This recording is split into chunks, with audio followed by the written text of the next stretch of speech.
Hello everyone, my name is Yutaro, and I'm here with Greg today to talk to you about activist burnout. Hello, my name is Greg, and I'm here to just quickly go over what this is. We are FFFTO, which is Fridays for Future Toronto, and our mission is to create a space for youth to advocate for a better world and for a future that recognizes and implements Indigenous rights, uplifts marginalized voices and communities, and follows the principles of climate justice. You can find us on Instagram at Fridays for Future TO. Facebook's the same, and you can email us at Fridays4, like the number, futureto@gmail.com. Ask us questions, add comments in the YouTube, whatever. And before we begin, I'd like to just do a quick land acknowledgement. So I'd like to acknowledge that the land which we are holding this online space is on the traditional territory of the Nishawbe, Haudenosaunee, Wendat, and most recently the Mississaugas of the Credit First Nation. The previously mentioned nations are only a few in the many that have indigenously populated and been guardians of these lands. We recognize that these nations have been compelled to leave their traditional lands through genocide and forced removal, with these actions still being acted out today, in the present day. The systems currently in place exacerbate and prolong these issues through behaviors such as ignoring Indigenous sovereignty and neglecting Indigenous communities. This acknowledgement is for the purpose of highlighting Indigenous issues and bringing the topics into discussion. A land acknowledgement is only one small step towards the eventual realities of reparation, reconciliation, and the acceptance and upholding of Indigenous sovereignty. The next step is to bring this land acknowledgement into our daily lives by having active solidarity with Indigenous groups where you listen, learn, and help when asked.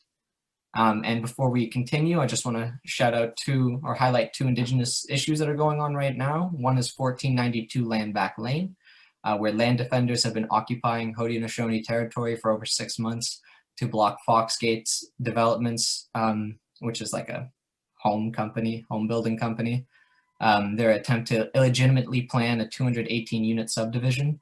And it's illegitimate because they didn't properly consult the Indigenous people that live there. And support for Land Back Lane can be found on their Facebook, which we will link in the description. And then the second Indigenous issue right now is the Kawartha Nishawbe First Nation have set up blockades at the main dam in Burleigh Falls, Peterborough. And this is due to Parks Canada planning to demolish and reconstruct the dam without having properly consulted the Indigenous peoples that live there. And you can sign a petition, which we will link in the description below, to show your support. And we can begin with the first slide now. Okay, cool. Thanks, Greg. So I like to start with the activist burnout, and then our first slide is about what is burnout. So if you could go to the next page, that would be cool. Yeah, so just to begin with, just a little bit explanation of what exactly burnout is.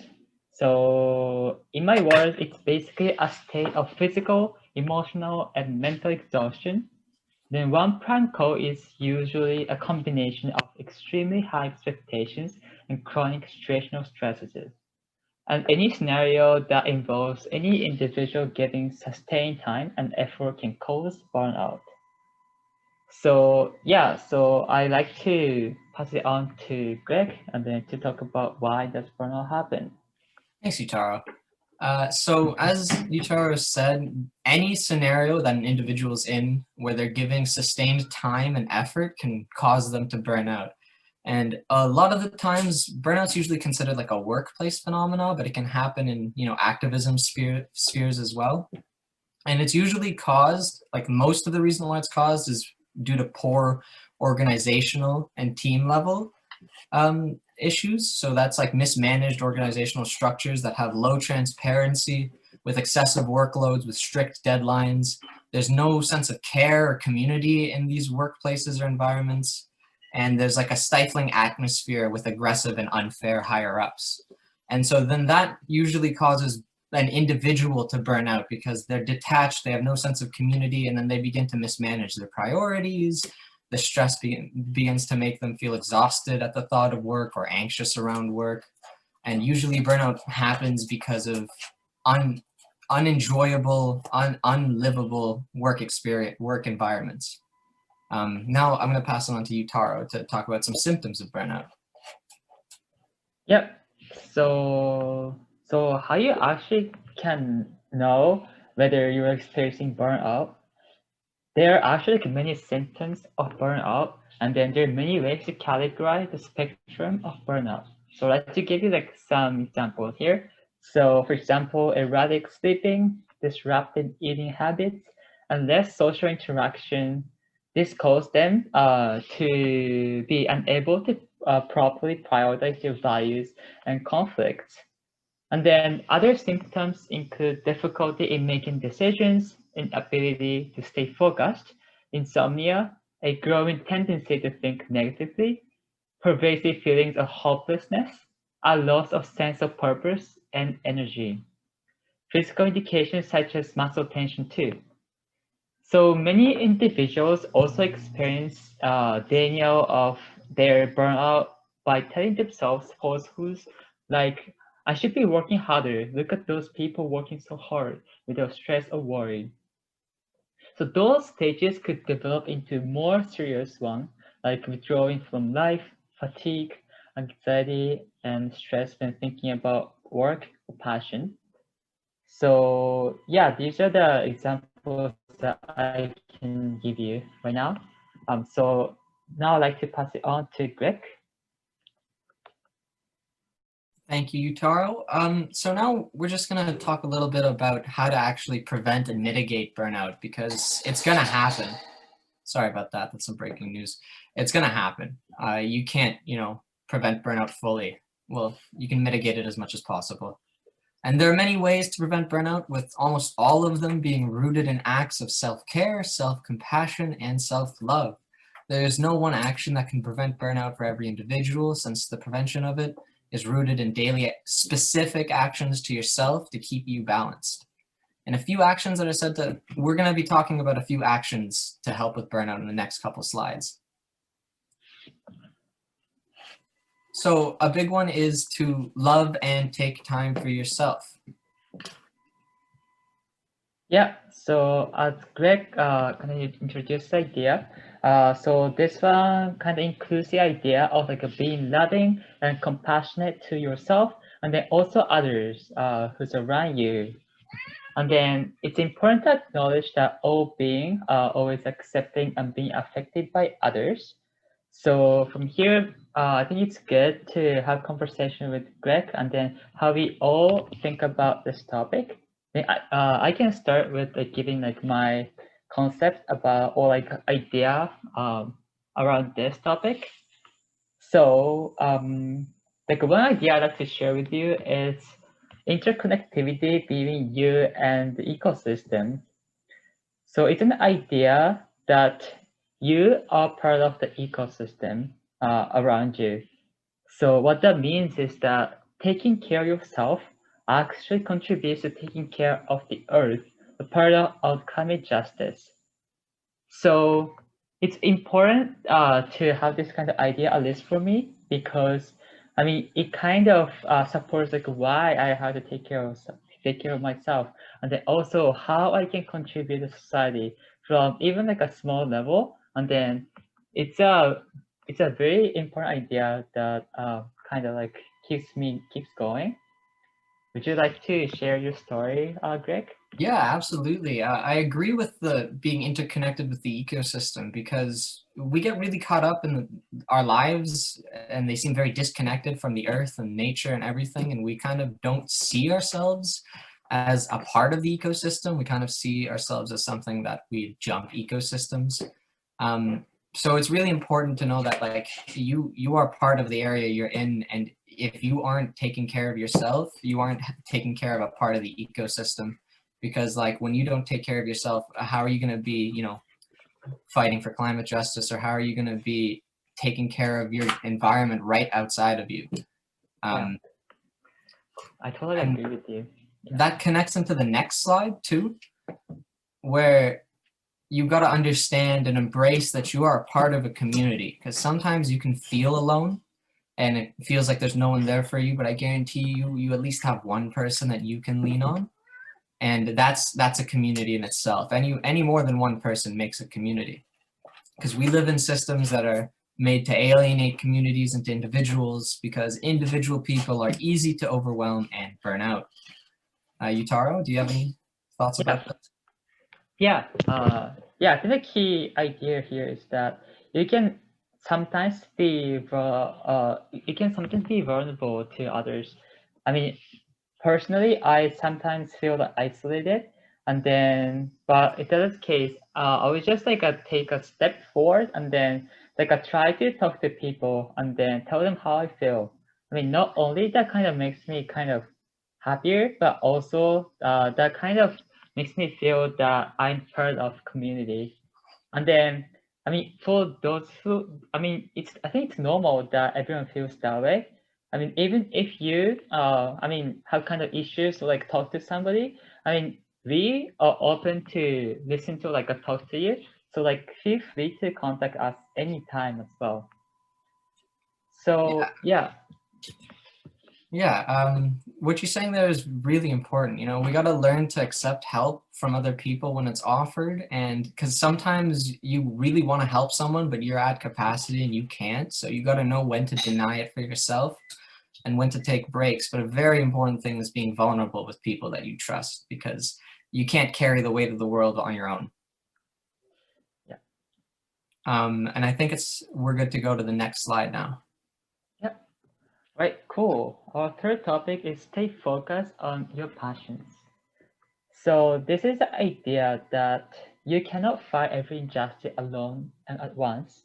You have to understand that you must prioritize and fight for the issues which you're most passionate and connected to, while supporting those who struggle against the issues you cannot focus on. So yeah, here I like to share my story like back when I was in high school. So at that time, I actually had a high expectation for many things from academics, sports, and music. I mean, it was, I mean, kind of hard for me because it was my first time using English all the time for the first time, and then just trying to get to know people in different culture. But like I started feeling overwhelming with like what I did because I felt I was not really achieving anything. So how I did was I tried to see what I really need to do and then focus on a step-by-step progress. And then I was actually able to see progress like on my own. Then that actually helped me to just stay focused on my passion and then things that I need to do. So yeah, that really helped me a lot.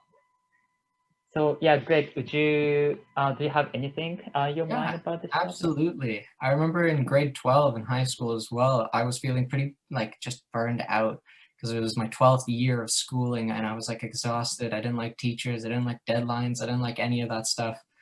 And I remember like, because I usually like learning, and learning is honestly what I consider like a passion of mine, but school just drained it from me entirely because of the environment. And I remember I was feeling pretty like, you know, lost and overwhelmed. And I decided to go to like a Fridays for Future march. And it just like, I don't know, I hadn't felt that alive when I was in the streets yelling with people and it's just like being part of this community, talking with individuals, people who also were burnt out from school and use these marches as like refuel, re-energizing experiences. And so, yeah, you have to stay focused on one of your passions, or at least a few, because you might get burnt out of one, but it'll never leave. You just got to go on to the next one and continue step by step. Yeah, that's so true. Yeah, so I think we're good with this slide. Then can we? Yeah, cool.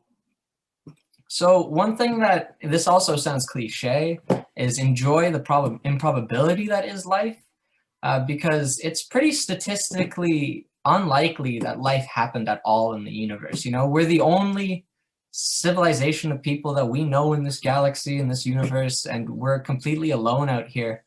And the fact that we're alive right now at this time, at this day, be able to talk with each other is an improbable fact, and you should enjoy that. You should be out in nature. You should enjoy its peace, understand its lessons of patience and resilience. You should like try, I know it's hard to do sometimes because you get overwhelmed and you get focused on other things, but you should enjoy being alive because this is a once in a lifetime cliche experience. What do you think about this, Yutaro? Yeah, I mean, this is interesting topic for sure. And then, yeah, it's like as you said, like I think it's very important to keep in mind that, I mean, still a fact that we're alive at the moment, and then it's such a miracle to be honest, because I mean, just if you think of, I don't know, like a probability of just me talking to you right now, like there are many. I mean, it's such a such a low probability of like making this happen, to be honest. So I mean, it's a kind of miracle, honestly. And then some of you listen to this talk, and then it's also such a miracle just to be able to like communicate with each other right now.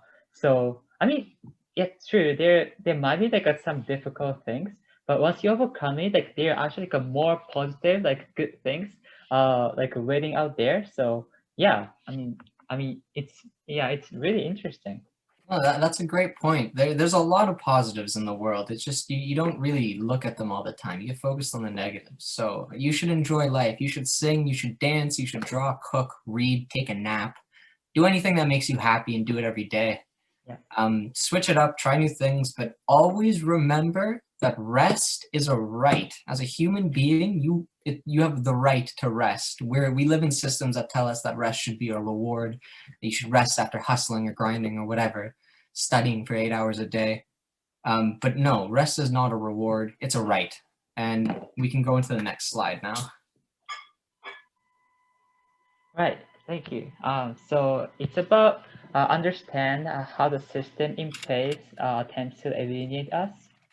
So we are constantly being told to grind and hustle by ideologies of capitalism, which values individuals who stomp on others to accumulate personal wealth and success. We are also constantly being told to hate aspects of ourselves by advertisers attempt to sell us products to fix perceived laws. Our governments sometimes seem distant to us because most of our voices value gets swept away and then the rug for corporate interests. And know that there are attempts to break down the community into frightened, anxious, and alone individuals who are unable to change the systems alone. So it helps you if you just know that there are united community that supports, empowers, and listens to one another.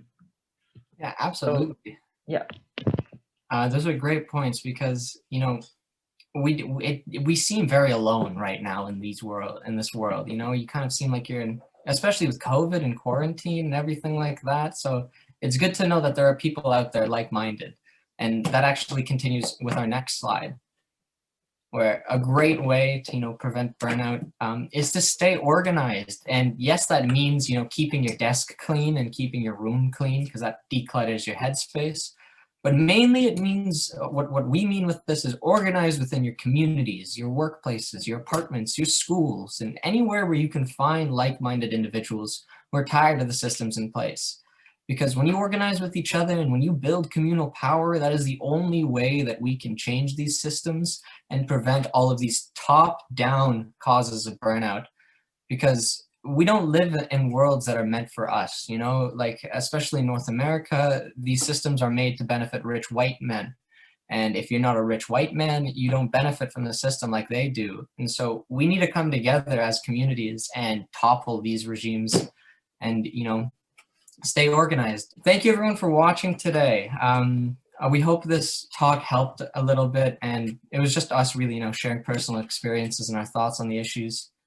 You can follow us on our socials. I'll list them out right now. Instagram is @FridaysForFutureTO, and so is Facebook. It's the same one. And Twitter is @TO4Future. And then you can email us again at fridaysforfuture, like the number, to@gmail.com for any inquiries. Thank you so much for coming out to watch. yeah, thank you everyone.